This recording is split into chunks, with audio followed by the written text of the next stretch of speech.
vídeo, vou responder como o pecado entrou no mundo, suas consequências terríveis e como uma pessoa, como eu ou você, pode ser perdoada dos seus pecados.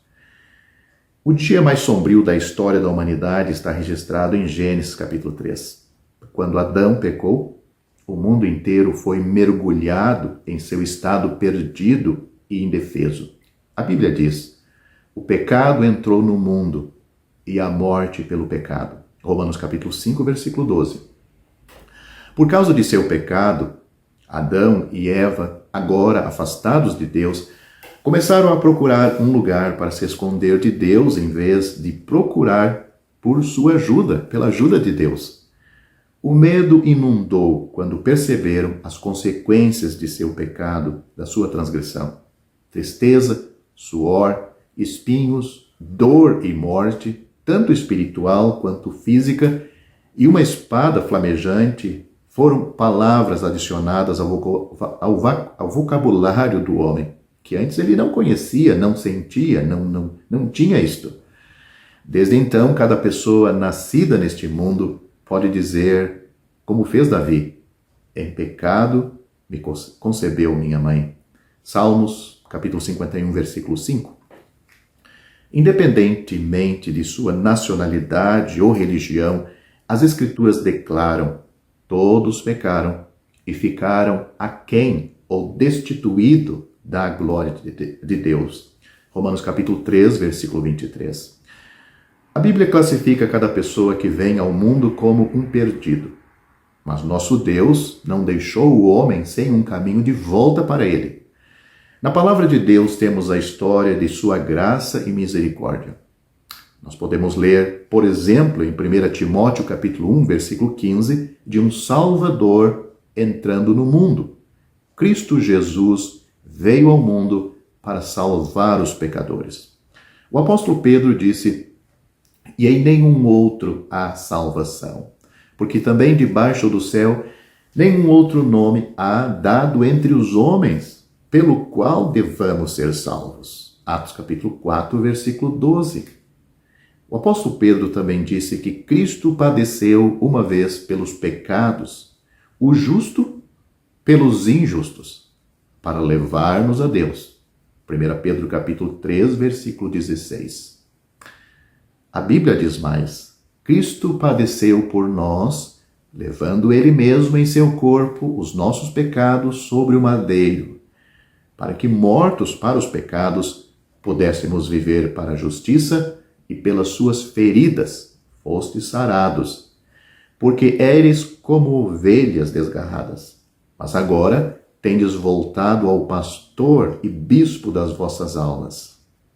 Isto também foi inspirado pelo Espírito Santo através do apóstolo Pedro na sua primeira epístola, capítulo 2, do versículo 21 ao 25. A maioria das pessoas está familiarizada com a história do nascimento do Senhor Jesus. Deste evento, o profeta Isaías escreveu, no capítulo 7 do seu livro, versículo 14, ele diz: eis que uma virgem conceberá e terá um filho, e chamará seu nome de Emanuel, que traduzido significa Deus conosco. O grande coração, ou o grande coração do amor de Deus, mudou-se para o homem caído. E aprendemos em Mateus capítulo 1, versículo 21, e ela, Maria, trará um filho e chamará o seu nome Jesus, pois ele salvará seu povo de seus pecados. Um caminho de volta para Deus foi livremente fornecido para toda a humanidade, porque Deus enviou seu Filho ao mundo, não para que condenasse o mundo, mas para que o mundo fosse salvo através dele, ou para que o mundo, através dele, pudesse ser salvo. Isto foi dito pelo próprio Senhor Jesus, quando ele falava com um homem chamado Nicodemos em João, Evangelho de João, capítulo 3, versículo 17. Hoje, a maravilhosa mensagem de um caminho de volta para Deus é dada claramente em nossa Bíblia. Por causa do nosso estado perdido, recebido através de Adão, Estamos sem força e somos impotentes para merecer ou ganhar a salvação de Deus. O Senhor Jesus usou uma simples ilustração para mostrar como podemos receber esta salvação quando ele disse: "Eu sou a porta. Por mim, se algum homem entrar, ou se alguém entrar, ele será salvo. Eu sou a porta. Se alguém entrar por mim, esta pessoa será salva." João capítulo 10, versículo 9.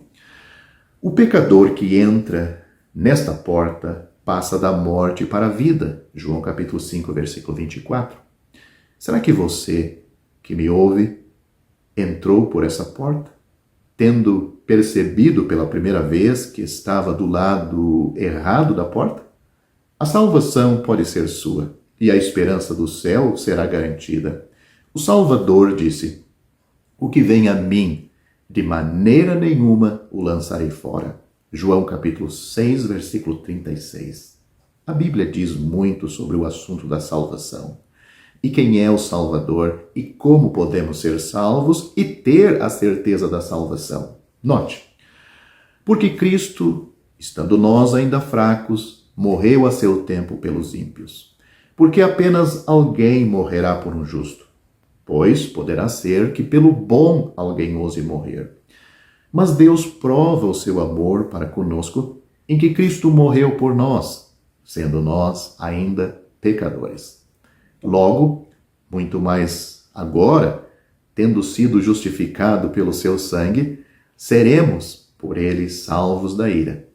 Porque se nós, sendo inimigos, fomos reconciliados com Deus pela morte do seu Filho, muito mais, tendo sido já reconciliados, seremos salvos pela sua vida.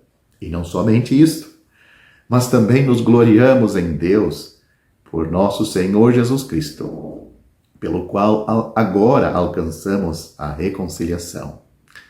Essas palavras maravilhosas e tão claras estão em Romanos capítulo 5, do versículo 6 ao 11. Mas espere, a Bíblia diz mais. Porque pela graça sois salvos por meio da fé. E isto não vem de vós, é dom de Deus. Não vem das obras, para que ninguém se glorie. Efésios capítulo 2, versículos 8 e 9. Portanto, você que me ouve, me vê neste vídeo, você pode ser salvo, você deve ser salvo, você precisa ser salvo. Só por Jesus é que nós somos salvos. Esta salvação vem de Deus de uma forma gratuita. Não que não tenha um custo, que não haja um pagamento, mas tudo Cristo já tem feito. E com perfeição, Deus está satisfeito com isto e Ele nos dá a salvação. Portanto, para você ser salvo, você tem que se dirigir a Cristo, pela fé nele, compreendendo que o valor da sua morte é por si, é para si, e é capaz de valer para a sua eterna salvação. Compreendendo que aquele sacrifício foi em seu lugar. Era necessário que ele morresse, desse a sua vida, sofresse naquela cruz nas mãos de Deus. Além do sofrimento físico que ele teve dos soldados, a Bíblia diz que Deus, ou ao Senhor, agradou moê-lo, fazendo-o enfermar. Que Deus o fez pecado por nós, para que nele fôssemos feitos justiça de Deus. Para você se perder, ou seja, com a morte você entrar no inferno imediatamente, ou com a vinda do Senhor Jesus você ficar aqui para a condenação eterna também, basta ficar como está. Para você ser salvo, você precisa querer. A salvação não é empurrado a goela ou boca abaixo para a pessoa. Deus não invade os corações das pessoas e as salvas se elas não querem. Existe uma decisão de coração, o desejo. Quando ouve a palavra de Deus, o pecador se sente condenado por Deus por causa dos seus pecados. Mas Deus, ele também mostra a este mesmo pecador, a este mesmo coração, que ele está disposto a perdoar, a esquecer tudo. Quando este pecador se apropria pela fé do sacrifício do único Salvador que Deus oferece. Deus esquece porque alguém pagou no nosso lugar quando nós aceitamos o presente que Deus oferece para nós. Como eu já citei, pela graça, ou seja, a salvação é de graça. Pela graça sois salvos por meio da fé. Isto não vem de vós, é um dom de Deus, é um presente de Deus. O que você tem que fazer, o que eu já fiz há muitos anos, receber pela fé como um pecador perdido.